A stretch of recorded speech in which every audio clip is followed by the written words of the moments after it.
Elvis are really true automobile engineers.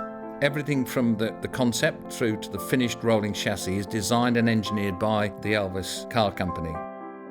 And it's complemented by a range of really eye-catching bodywork which is designed by leading coach builders of the time. The result of all this is they're cars of stunning good looks, impressive performance, hand-built cars of exceptional quality manufactured in Great Britain. And that's really what the company's about. The 4.3 litre was the fastest non-supercharged production car of its day. In 1937, the Elvis board sanctioned 150 chassis for the 4.3 litre model. They didn't manage to complete those because production had to be suspended in 1940 when the factory was bombed. The concept behind the continuation series is really to fulfil that original sanction of 150 chassis by manufacturing the remaining 77 cars. It's really a time traveller, and it's just a long time between orders. These new cars will carry car numbers and chassis numbers allocated at the time, and for this reason we've designated it the Continuation Series. It's manufactured from the original works drawings and is also available in a range of bespoke coachwork styles. The Elvis 4.3 litre inline six-cylinder engine is faithful to the 1936 design in maintaining all its period character and quality, yet by utilising modern technology, it is emission compliant. My name is Mick Ledbetter and I'm responsible for the mechanical workshop. The Continuation engine is so special because it is actually authentically built as a 1930s engine, but it's been adapted in various ways to run in a modern situation with fuel injection, and of course we have to keep a close eye on the emissions these days. But to look at the engine, apart from the actual visible signs of the fuel injection equipment, it is a 1930s vehicle. We use a lot of current technology on the internals. This obviously makes it far more reliable and stronger and better performing.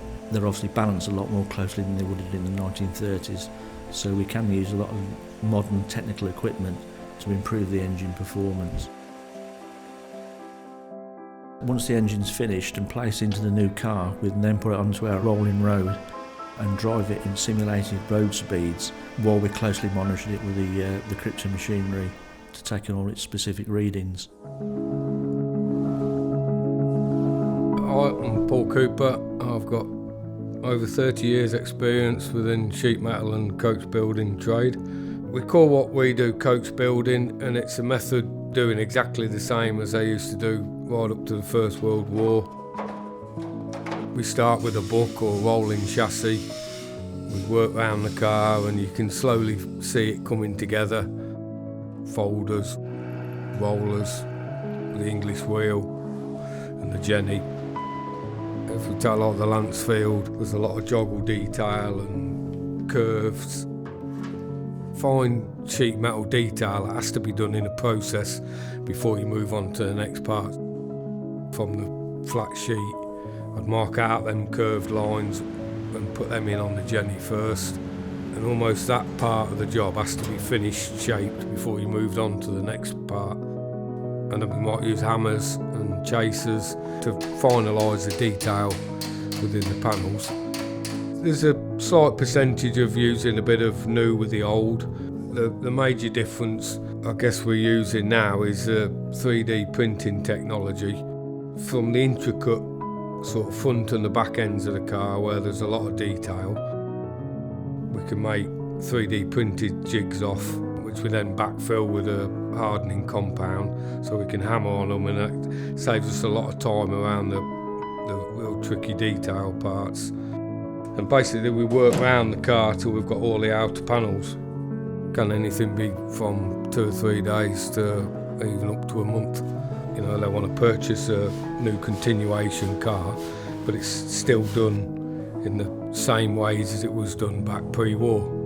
You know, people can tell a story about their own car, and it's individually theirs. It's a proud moment. It's nice to see another happy customer go with another hand-built car that you can, you know, genuinely say it's hand-built for that person.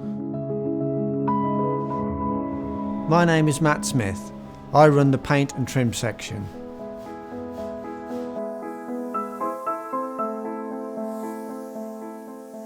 The Continuation Series models have been an exciting opportunity for my department to show their talent and creativity through the development of these fascinating cars.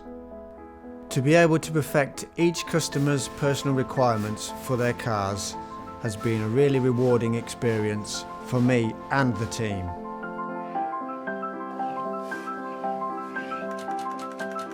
I do coach trimming, which i.e. is the seats, the leather, carpets, heads and headlinings, and I've been working on Elvis cars, I suppose, if I went back right to when I was about 15, 16.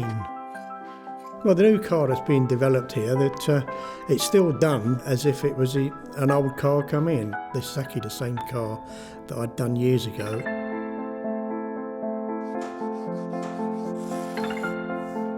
You have to cut the leather, mark it up, machine it, get the sizes you need, and pattern the seats up and the carpets to what people want.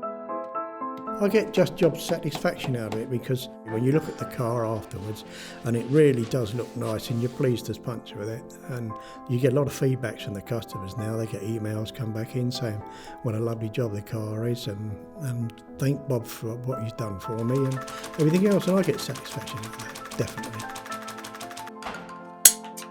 I'm Peter Crowley. I commenced my employment in 1960 with the Elvis Company, having left school, and I embarked on a 5-year engineering apprenticeship. But I am actually the last person alive from the 1960s production of cars. The idea of commencing production of these again was really very exciting, and it has to be stressed that these are not going to be replica cars. These are the real thing. They only completed 73. There was still 77 were never built. In their day, they were an extremely prestigious car. They were one of the fastest production cars you could buy in Britain at the time. It's great and very exciting to see that 1930s Elvis supercar actually brought back into production again. The techniques used to produce these cars continue to follow the tradition of Elvis manufacturing techniques. So now we have the advantage of modern materials, so now we can be assured that these cars are even better than ever.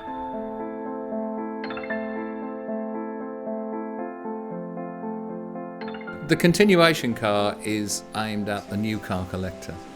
This is the younger person who really loves the look and the contribution they have to make to driving a 1938 car, but hasn't got to put up with perhaps some of the traditional idiosyncrasies of an old car. If you love classic cars, their availability is very scarce and their reliability is questionable. So really you have the best of both worlds. You've got a true classic car manufactured by the original company to the original specification with improvements, but it has all the modern attributes of a reliable modern car. So you truly have the best of both worlds. They can enjoy it, it's totally reliable, and they're getting the 1938 experience of driving this car, that wonderful feeling of open motoring in a pre-war car.